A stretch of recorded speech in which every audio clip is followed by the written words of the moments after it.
세 종교가 한 도시를 놓고 5,000년간 싸워왔습니다. 유대교, 기독교, 이슬람 모두가 이곳을 가장 신성한 땅이라 주장하죠.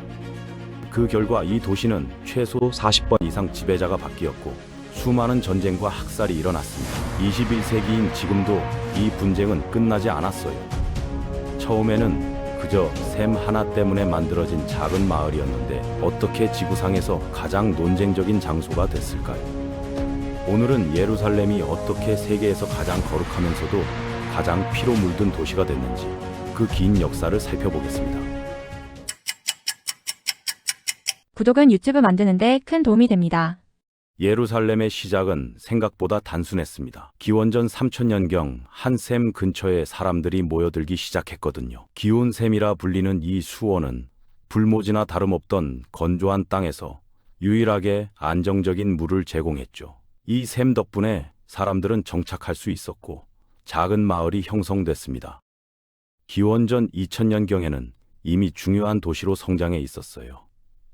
이 시기 이집트 중왕국의 기록에 예루살렘에 대한 최초의 문서 언급이 나타나는데 당시 도시 이름은 루살리움이었습니다. 도시는 가나안 사람들이 점령하고 있었고 그들은 귀중한 물을 보호하기 위해 정착지 주변에 큰 석벽을 세웠죠. 기원전 1500년경부터 예루살렘은 이집트 신왕국의 속국이 됐습니다.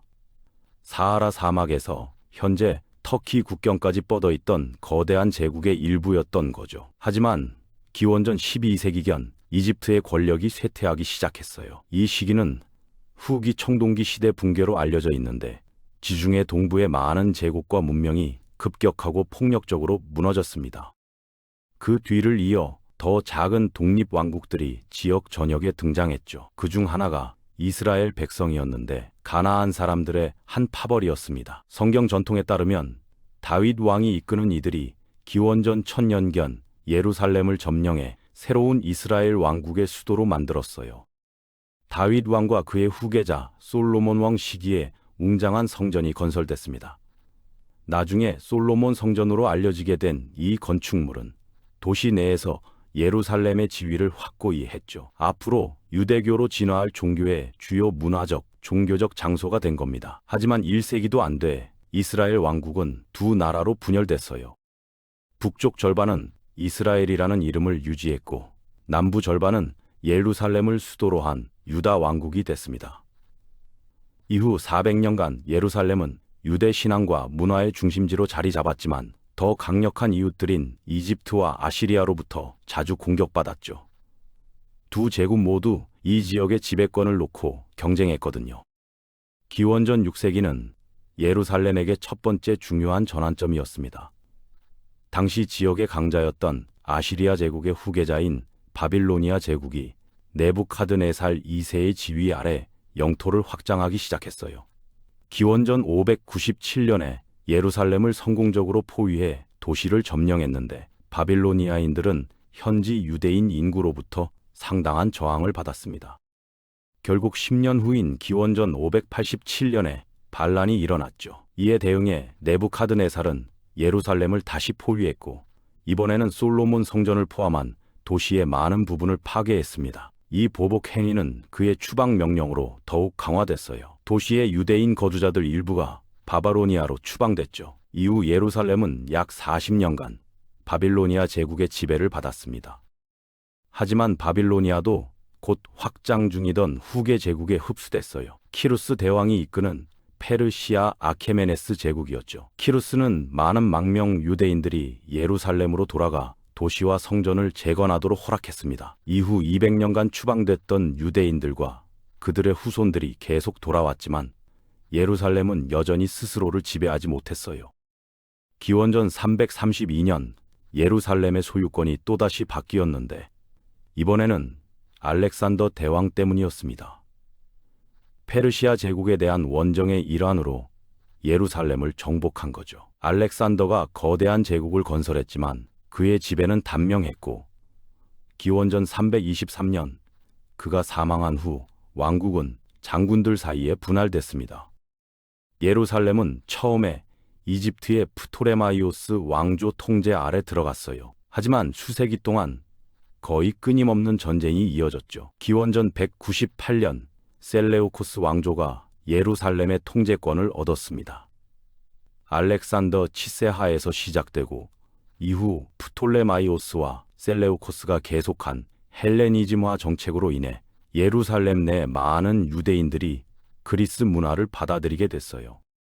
비록 이 변화가 전통적인 유대 관습과 충돌해 결국 불안을 촉발했지만요. 기원전 160년대에 반란이 일어났고 마카베오로 알려진 유대인 집단이 기원전 164년 예루살렘을 점령해 성전에서 유대 예배를 복원했습니다. 이 사건은 오늘날에도 하누카라는 유대인 축제로 기념되고 있죠. 마카베오 반란 이후 예루살렘은 더 넓은 셀레우코스 제국 내에서 반자치 지역의 수도가 됐고 이후 완전히 독립한 하스모니아 왕국의 중심을 형성했습니다. 이 독립 시기는 한 세기가 넘게 지속됐지만 기원전 37년 헤롯 대왕의 부상 이후 끝났어요. 그는 도시를 점령하고 급속히 확장 중이던 로마 공화국의 속국 왕으로 통치를 확립했죠. 하지만 30년도 안 돼 로마 공화국은 예루살렘 시를 현재 유대 속주의 일부로 흡수해 로마인의 직접 통치 아래 두었습니다. 서기 1세기 초 로마 통치 아래 예루살렘의 인구는 약 7만에서 10만 명으로 추정됐어요. 이들 대부분은 유대인이었지만 작지만 점점 커지는 소수가 새로운 유대교 종파로 개종하고 있었습니다.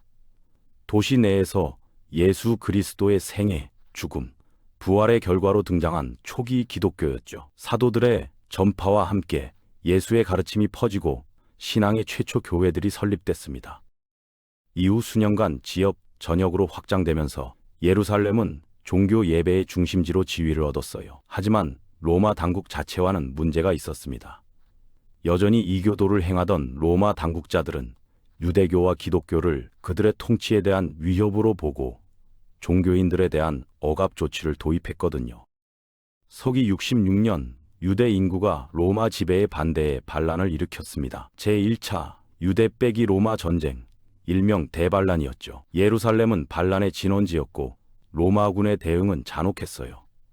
서기 70년 5개월간의 공성전 끝에 로마 군단이 도시를 재정복하고 그중 많은 부분을 파괴해 앞으로의 어떤 도전도 근절하려 했습니다. 두 번째 성전이 땅으로 파괴됐고 오직 거대한 외벽 일부만 남았어요. 현재 서벽 또는 통곡의 벽으로 알려진 이곳은 그 이후 오늘날까지 유대인의 신성한 예배 장소로 남아 있습니다. 파괴된 예루살렘은 아일리아 카피톨리나라는 로마 식민지로 재건됐고 유대인 자신들은 선택된 성일 일부를 제외하고는 명시적으로 진입이 금지됐죠.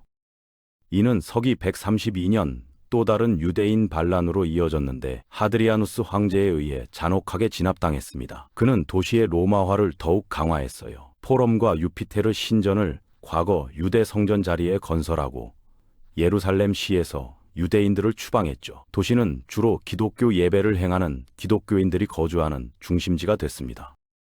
로마 황제 콘스탄누누스 대제가 자신도 기독교로 개종한 후 그의 어머니 헬레나를 예루살렘에 보내 예수의 십자가형과 매장 장소의 유적지를 찾게 했어요. 이후 하드리아누스 시대에 세워진 로마 신전이 있던 자리로 확인됐고 이 건물은 즉시 철거됐습니다. 그 자리에 성묘교회가 서기 345년에 건설됐고 그날 이후로 기독교 예배의 중심 지점이 됐죠.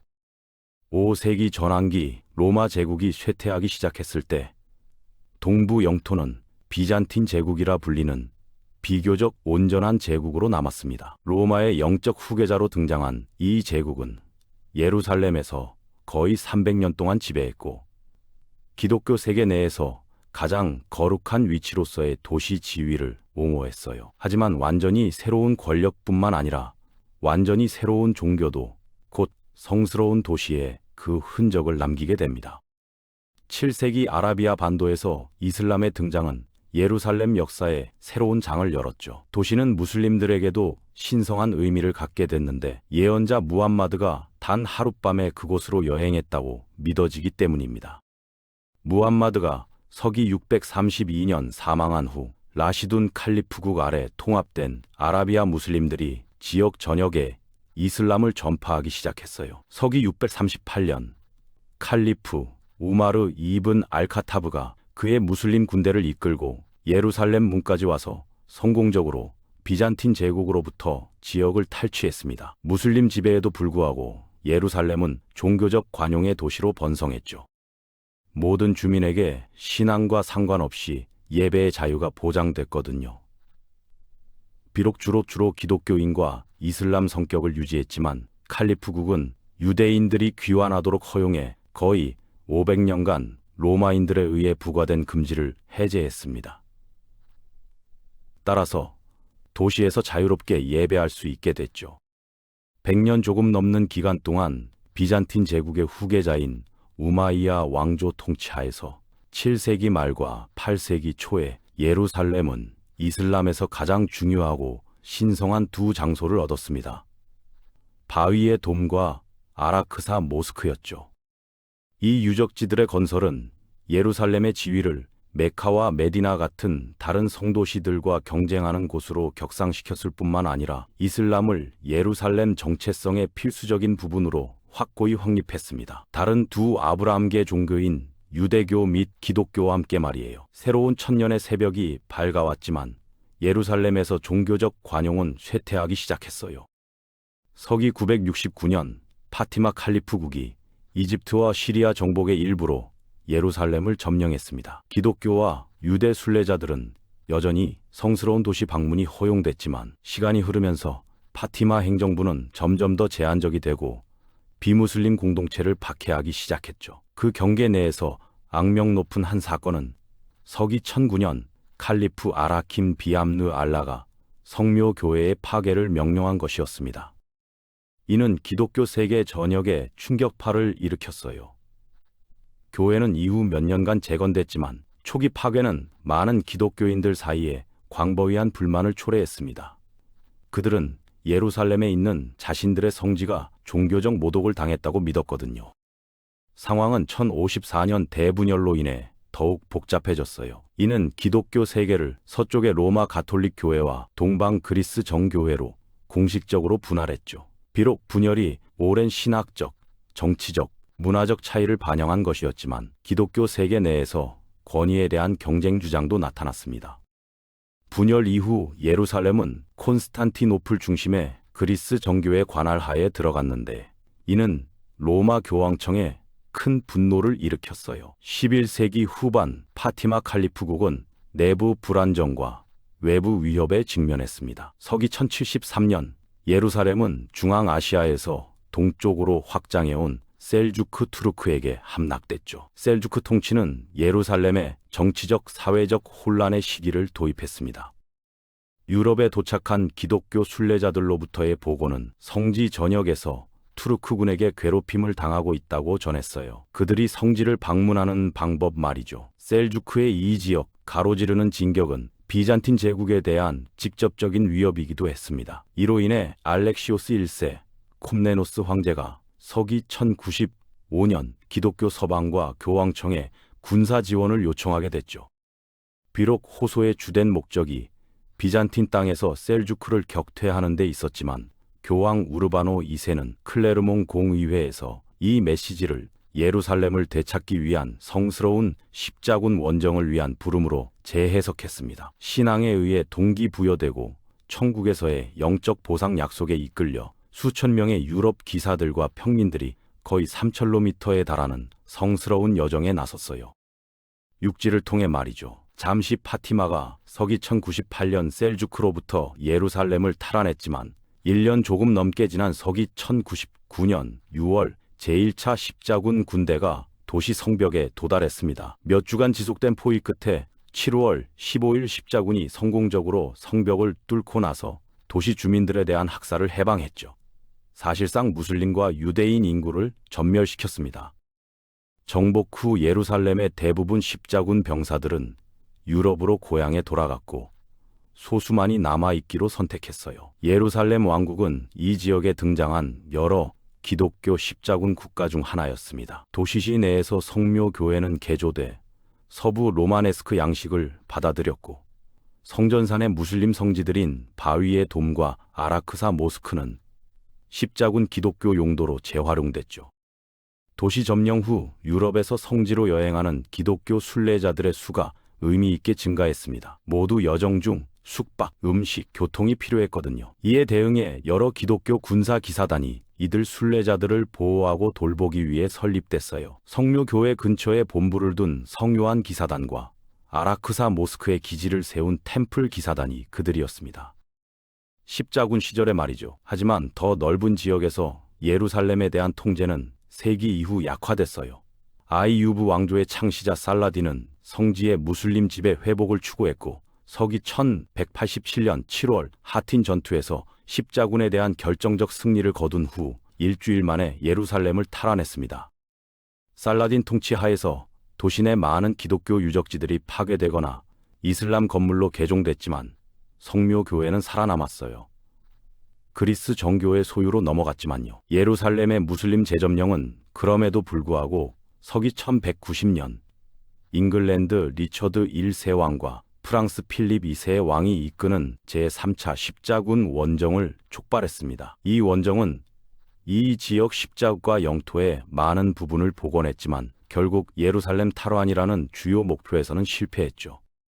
13세기 예루살렘의 지배는 여전히 기독교인과 무슬림 사이의 갈등의 골칫거리였지만 도시의 요새가 서기 1219년에 해체되면서 그 전략적, 군사적 가치는 크게 감소했어요. 유럽 국가들은 예루살렘을 되찾기를 희망하며 연속적인 십자군 원정을 계속 발사했지만 기독교 세계가 서기 1229년부터 1244년까지 도시를 잠시 탈환할 수 있었던 것을 제외하고는 그들의 노력은 결국 실패로 돌아갔습니다.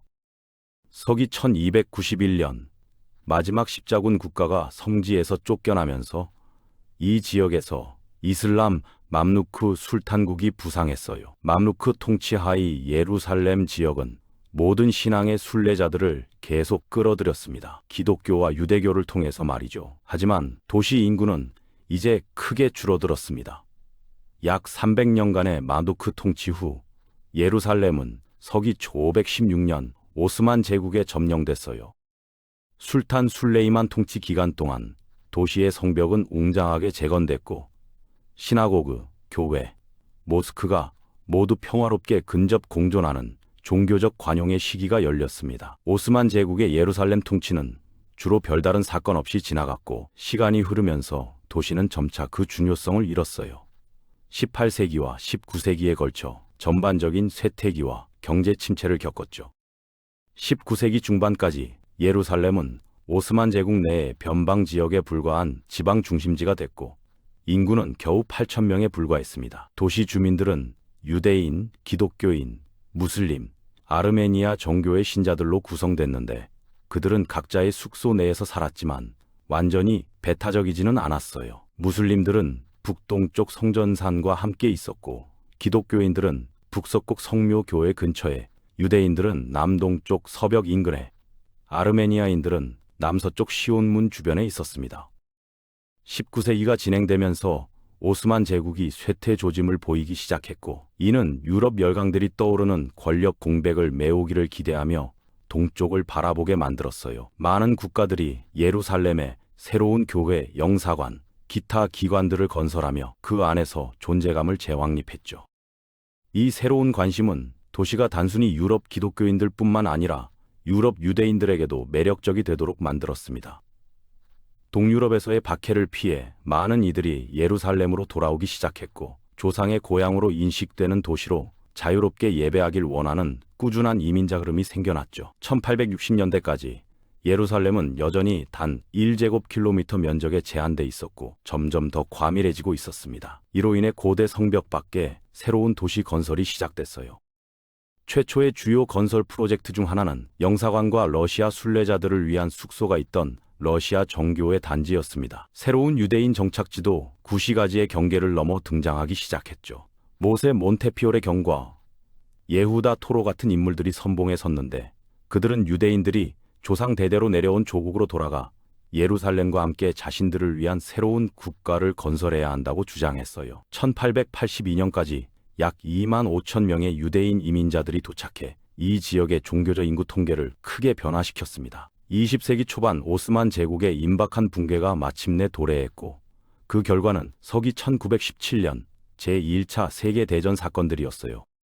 영국군이 예루살렘을 점령했고 오스만 제국의 도시 지배는 끝났습니다. 다음 3년간 직접 군사 통치가 이어졌지만 영국은 그 기간 동안 예상치 못한 딜레마에 직면했죠. 예루살렘을 점령한 같은 해에 그들은 벨푸어 선언을 발표했는데 팔레스타인에 유대인을 위한 국가 본거지 설립을 지지한다고 공식 약속했습니다. 동시에 그들은 이전에 이 지역의 아랍인들에게 독립국가를 약속했었어요.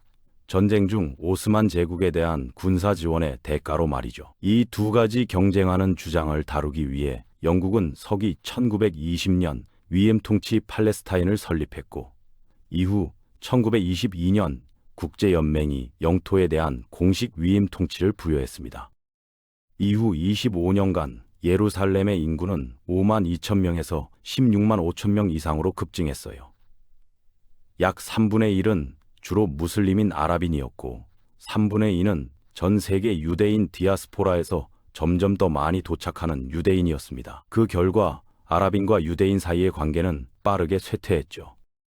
도시는 1920년대 내내 수많은 폭동과 불안을 목격했고 1930년대와 1940년대에 이르러 상황은 더욱 악화됐습니다. 서기 1947년 12월 29일 유엔 총회가 위임 통치 팔레스타인을 유대인 국가와 아랍인 국가로 분할하고 예루살렘의 종교적 긴장을 막기 위한 노력으로 도시를 국제 통제 하에 중립지역으로 만들기로 결정했어요. 하지만 두 국가 해법은 이후 내전을 피하려 했던 갈등을 막지 못했고 팔레스타인에서 전쟁이 발발했습니다. 예루살렘은 주요 전장이 됐죠. 서기 1947년 포위전 중 전투가 시작됐고 1948년 영국군 철수와 이스라엘 국가의 공식 수립 이후 더욱 격화됐습니다. 이로 인해 갈등이 아랍-이스라엘 전쟁이라 불리는 지역 전역으로 확대됐어요. 9개월간의 쓰라리고 대체로 결론이 나지 않은 전투 후 영국 위임 통치 팔레스타인과 예루살렘 시는 전투원들 사이에 분할됐습니다. 서쪽 절반의 새로운 도시는 이스라엘의 일부가 됐고 구시가지를 포함한 동쪽 절반은 요르단이 점령했죠. 하지만 이 분할은 오히려 유대인과 아랍인 사이의 긴장을 더욱 고착시켰고 20세기 나머지 동안 두 그룹 사이에 추가 갈등을 위한 무대를 마련했습니다. 전 세계 모든 신앙의 사람들이 평화로운 해결책을 찾기 위해 여러 차례 노력했음에도 불구하고 예루살렘의 상황과 중동의 더 넓은 지역은 수세기 동안 이어져 온 세계에서 가장 신성한 도시를 통제하려는 투쟁의 여파로 계속해서 사방에서 열정적인 주장을 불러일으키고 있습니다. 안타깝게도 우리 눈앞에서 벌어지는 이 논쟁적인 갈등은 여전히 남아있어요. 한 셈에서 시작된 작은 마을이 어떻게 새 종교의 성지가 되고 수천 년간 피로 얼룩진 전쟁터가 됐는지, 그것이 바로 예루살렘의 역사입니다.